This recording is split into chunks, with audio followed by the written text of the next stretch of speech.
ராமஹா,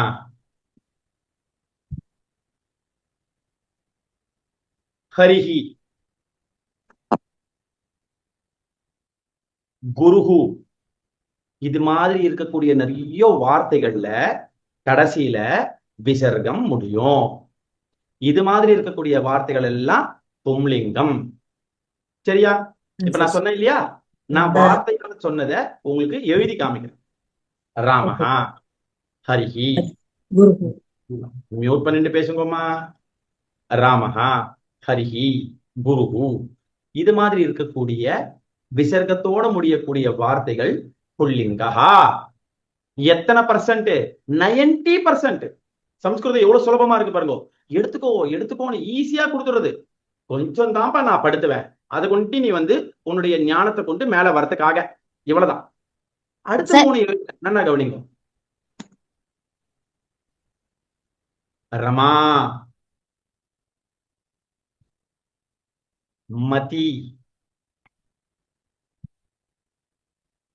நதி. என்ன புரிஞ்சுக்கோங்க. ரமா, மதி, நதி. அடுத்து ஒண்ணு ஒரு வேர்டு எழுதுறேன். வது, வது. இந்த மாதிரி இருக்கக்கூடிய வார்த்தைகள் எல்லாம் பார்த்த உடனே கண்டுபிடிச்சிடலாம். இவாள்லாம் ஸ்திரீலிங்கம். புரிஞ்சுதா? மூணாவது நபும்சகலிங்கத்துக்கு சில எக்ஸாம்பிள்ஸ் கொடுக்குறேன் பாருங்க. தனம், வனம்,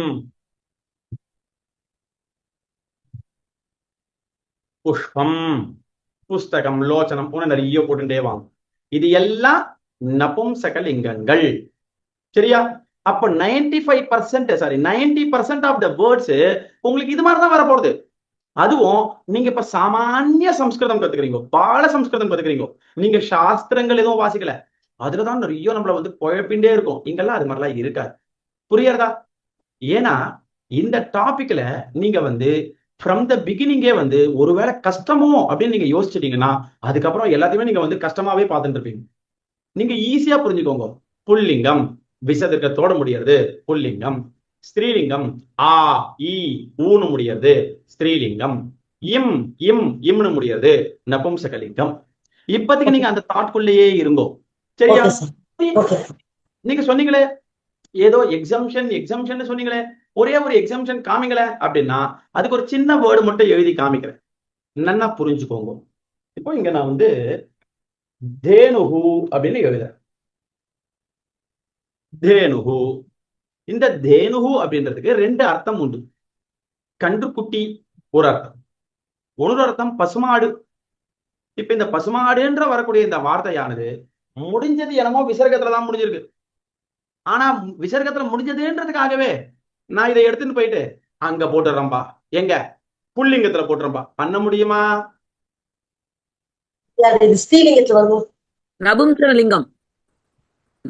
மாமா திரும்ப சொல்லுங்க மாமா. ஸ்திரீலிங்கம் தான், நபும்சகலிங்கம் கிடையாது, புல்லிங்கம் கிடையாது. தேனுகு அப்படின்ற வார்த்தை விசர்க்கத்தோட இருந்தாலும் விசர்க்கத்தோட முடிஞ்சாலும் அத நம்ம எங்க கொண்டு போய் வச்சுக்கணும்? ஸ்திரீலிங்கத்துலதான் வச்சுக்கணும். புரிஞ்சுதாமா? அப்போ இந்த 10 வார்த்தைகள் நான் சொன்ன பாருங்க, 10 உங்களை கொஞ்சம் கன்ஃபியூஸ் பண்ற மாதிரி இருக்குன்னு, அது மாதிரி வார்த்தைகள் இதுதான். புரிஞ்சுதா? இத நம்ம சரி சுவாமி இது மாதிரி நீங்க சொல்லிட்டீங்களே, இது ரொம்ப கஷ்டமோ, நாங்க என்ன பண்ண போறோம் தெரியலையே, நீங்க கவலையே பட வேண்டாம். இதுக்கு நிறைய உங்களுக்கு கைட்லைன் கொடுக்கறதுக்கு நிறைய புஸ்தகங்கள் இன்னைக்கு இருக்கு, டிக்ஷனரிஸ் இருக்கு. ஒண்ணு ஒண்ணா பார்த்துட்டே வந்தோம்னா நம்மளால ஈஸியா பண்ண முடியும். புரிஞ்சுங்களா? Okay sir. ஓகே ஓகே கேக்குறது சார். சரி, இப்போ ஒண்ணு சொல்றேன், என்ன புரிஞ்சுக்கோங்க. ஒரு வேர்டு